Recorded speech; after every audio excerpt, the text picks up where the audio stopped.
पूरे झारखंड में स्वास्थ्य विभाग के अनुबंध कर्मचारी आंदोलन पर हैं। धनबाद में भी ये आंदोलन तेज है। हेमंत सरकार निशाने पर है। धनबाद के सिविल सर्जन कार्यालय के बाहर अनुबंध कर्मचारी धरना प्रदर्शन कर रहे हैं। उनका कहना है कि फूल बरसाने और थाली बजाने से पेट नहीं भरता, पेट भरने के लिए पैसा चाहिए, लेकिन ये सरकार उनकी सेवा नियमित नहीं कर वादा खिलाफी कर रही है। अब जब तक सरकार उनकी सेवा स्थायी नहीं करती है, तब तक उनकी हड़ताल जारी रहेगी। सरकार पर झूठा आश्वासन देने का आरोप लगाया। अनुबंध कर्मचारियों का कहना है कि कोरोना जैसी महामारी में मरीजों की सेवा की, अपनी परवाह नहीं की, अपने परिवार को भी दरकिनार कर दिया और अपने कर्तव्य के प्रति निष्ठा पूर्वक कार्य किए। सरकार ने उनके ऊपर फूल बरसाया, थालियां बजवाई, लेकिन फूल बरसाने और थालियां बजाने से क्या पेट भरता है? 16 साल से काम कर रहे हैं, लेकिन उनकी सेवा अभी तक नियमित नहीं की गई है।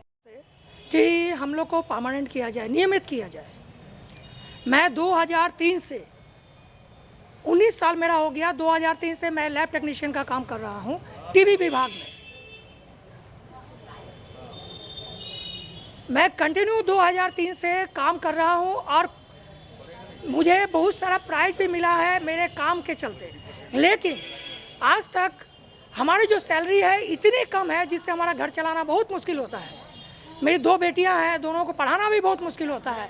आप ही सोच के बताइए कि 16,000 17,000 पेमेंट में कैसे चलाया जाएगा घर? हो सके। हम लोगों ने भी सरकार का बात माना और उस महामारी में हम लोगों ने निष्ठापूर्वक काम किया ताकि सरकार खुश होके हम लोगों को नियमित करेंगे, हम लोगों को पुरस्कार के रूप में हम लोगों को समायोजन करेंगे, परमानेंट करेंगे। लेकिन उनको आश्वासन देते हुए आज 3 वर्ष बीत गए, लेकिन आज तक कोई ठोस पहल नहीं उठाया गया सरकार के तरफ से। देखिए, हेमंत सरकार से हम लोगों को बहुत उम्मीदें थी और उम्मीदें अभी भी है, क्योंकि इसी सरकार ने हमारे एक बैच को परमानेंट किया था 2014 में, और वो चाहेंगे तो कुछ हमारी नियमावली में आंशिक सुधार करते हुए वो चाहेंगे तो हमें परमानेंट कर सकते हैं, नियमित कर सकते हैं। साथ ही आपका सुप्रीम कोर्ट का भी आदेश है कि जो भी 10 साल से ऊपर हो गया है उनको नियमित किया जाए, तो वो चाहेंगे तो हमें नियमित कर सकते हैं। लेकिन वो चाहेंगे तभी ना, केवल आश्वासन देने से तो नहीं होता है।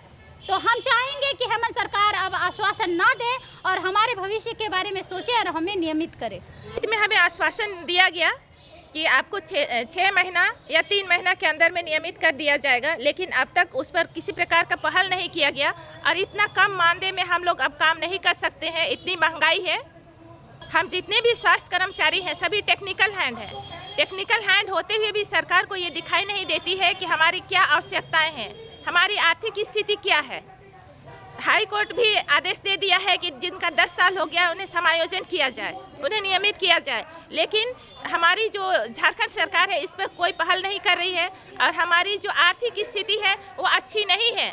कोरोना के समय जब उन लोगों ने आंदोलन की शुरुआत की थी तो कहा गया था कि अभी ये उचित समय नहीं है, आप लोग सरकार का साथ दीजिए, हम लोग भी आगे आप लोग के बारे में सोचेंगे। लेकिन सरकार कुछ नहीं सोची। अनुबंध स्वास्थ्य कर्मियों को हेमंत सरकार से बहुत उम्मीदें थी, लेकिन अब टूटने लगी है। फिर भी हम भरोसा करते हैं कि सरकार अपने दिए गए वचन को पूरा करेगी। आंदोलनकारी अनुबंध कर्मियों का कहना है कि इस महंगाई के जमाने में उन्हें मात्र 15 से 16,000 तनख्वाह मिलती है। इतने कम पैसे से घर परिवार चलाना, बच्चों को पढ़ाना बहुत मुश्किल काम है। पूरे राज्य में अनुबंध कर्मी इस बार आर या पार की लड़ाई लड़ रहे हैं। रांची में भी आंदोलन चल रहा है, धनबाद में भी चल रहा है और झारखंड के 24 जिलों में आंदोलन किया जा रहा है। सरकार मानती है तो ठीक है, नहीं तो 24 जनवरी से आमरण अनशन करेंगे। स्वास्थ्य कर्मचारियों की हड़ताल का असर स्वास्थ्य सुविधाओं पर पड़ने लगा है। अब देखना होगा कि सरकार इस दिशा में कब और क्या निर्णय लेती है। धनबाद से संतोष की रिपोर्ट।